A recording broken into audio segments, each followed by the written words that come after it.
O presidente Javier Milei substituiu a chanceler Diana Mondino pelo embaixador do país em Washington, Gerardo Wartheim. É assim que fala? Wertheim. Depois da Argentina votar na ONU contra o embargo imposto há décadas pelos Estados Unidos a Cuba. Ali na Assembleia Geral da ONU, gente, que aconteceu em Nova York, a Argentina havia apoiado uma resolução contra o embargo dos Estados Unidos a Cuba, aprovada com 187 votos a favor, 2 contra, Estados Unidos e o aliado Israel, ambos próximos ao governo de Milei, e uma abstenção, que foi da Moldávia. O gabinete do presidente emitiu um comunicado que afirma que se opõe categoricamente à ditadura cubana e se manterá firme na promoção de uma política externa que condene todos os regimes que perpetuam a violação dos direitos humanos e das liberdades individuais. Então o presidente Milei falou assim, não, eu estou com os Estados Unidos e eu estou com Israel. E demitiu Diana Mondino. Mas vamos entender o bastidor, Segré. O que aconteceu? Tem pitada de confusão? Tem pitada talvez de, digamos assim, revanche de parte da equipe de Diana Mondino. O que você descobriu nessa novela? Não vou falar novela mexicana, nessa novela argentina.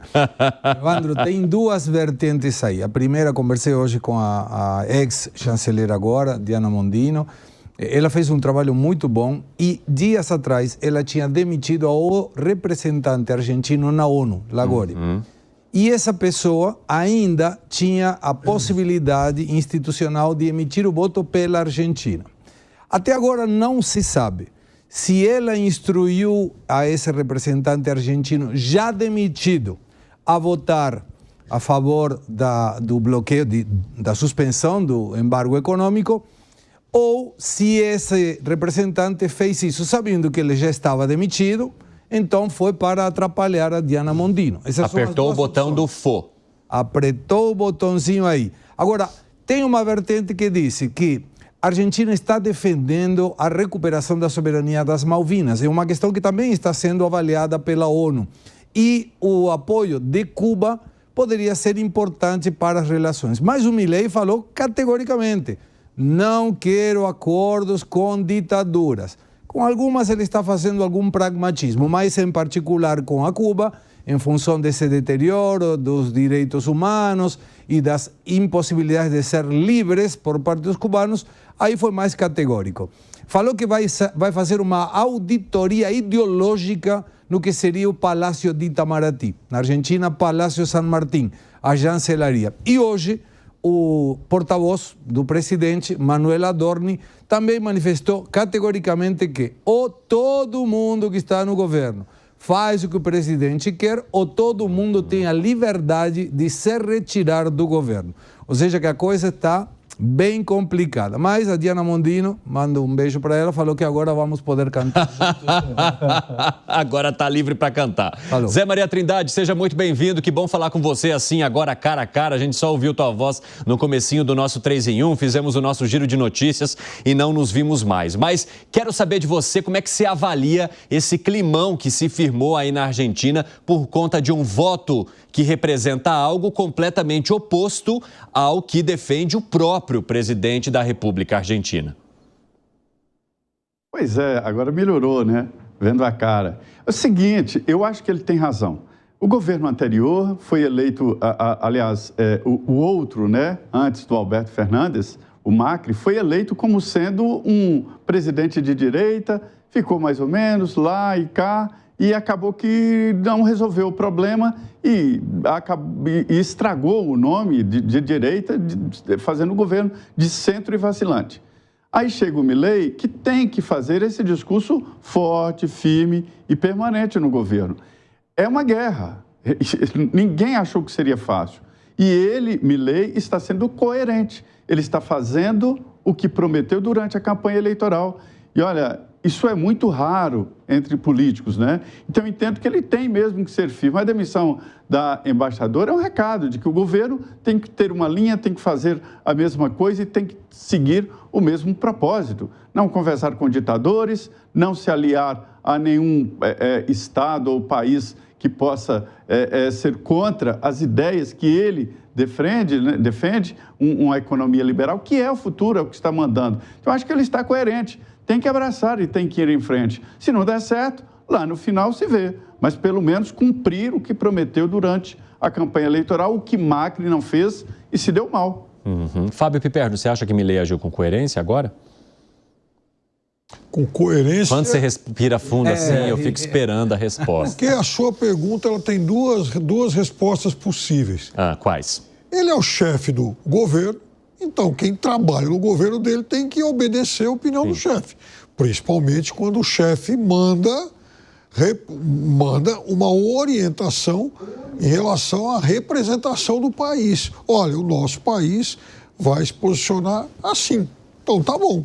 Então, aquela pessoa que passa a ter, né, essa incumbência vai lá e vota de acordo com o que o chefe definiu. Obviamente, até porque seria estranho a gente pensar no chanceler Mauro Vieira, por exemplo, contrariando uma orientação do presidente Lula em relação à Venezuela, ao veto da Venezuela lá no BRICS, por exemplo. Já pensou? Lula fala, é para vetar a Venezuela. Vai lá o Mauro Vieira e fala, não, nós queremos a Venezuela no BRICS. Uai, aí ferra tudo, né?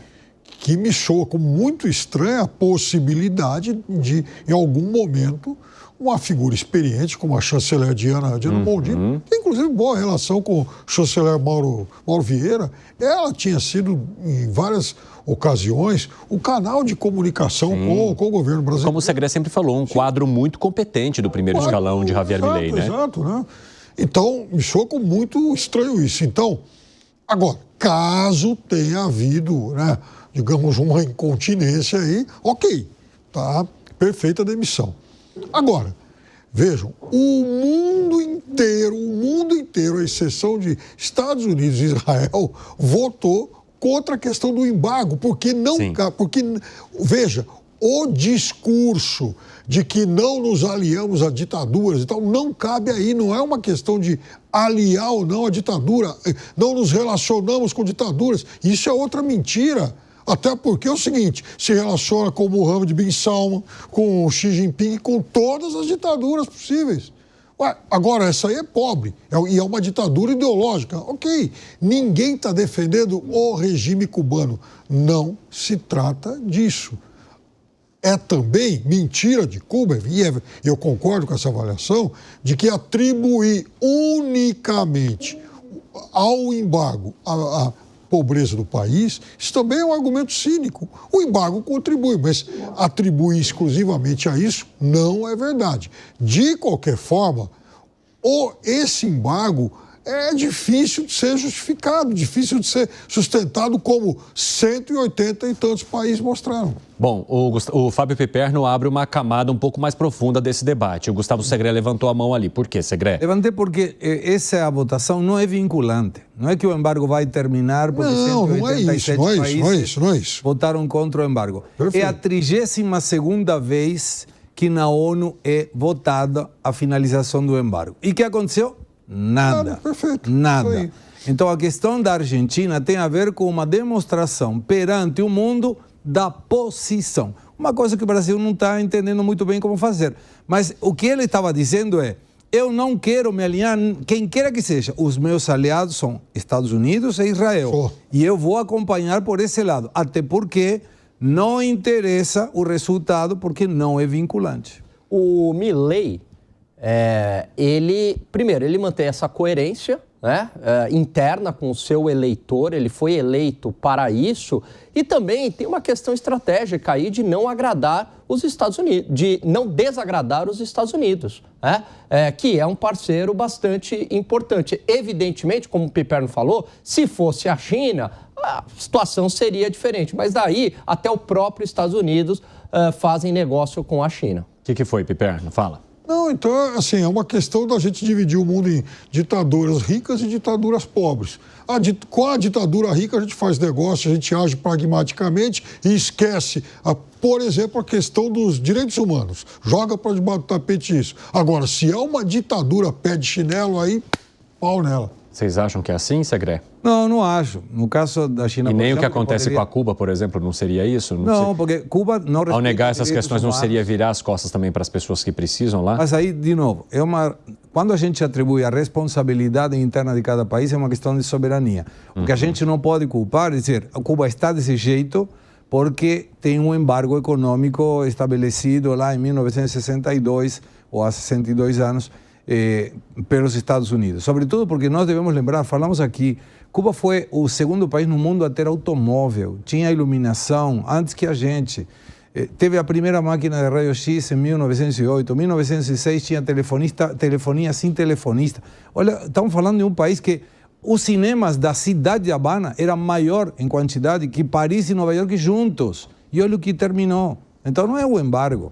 E exatamente, até porque o embargo econômico é dos Estados Unidos. Você tem rede de hotéis europeias em Cuba, por exemplo. Não é um embargo absolutamente total. É claro que alguns países não fazem negócios com Cuba para não desagradar os Estados Unidos, mas não é uma culpa exclusivamente do embargo. Inclusive, este embargo, ele é mantido por dissidentes cubanos que fugiram do regime, da ditadura comunista, foram para os Estados Unidos, prosperaram, hoje são muito ricos e acabam fazendo um lobby muito grande para que se mantenha este embargo. Agora, a partir do momento que a ditadura comunista cair lá, acabou esse embargo. Há milhares, centenas de milhares de cubanos que moram nos Estados Unidos, por exemplo, que tentam fazer remessas de dinheiro para Cuba. E o embargo dificulta isso também, até porque eles têm familiares lá.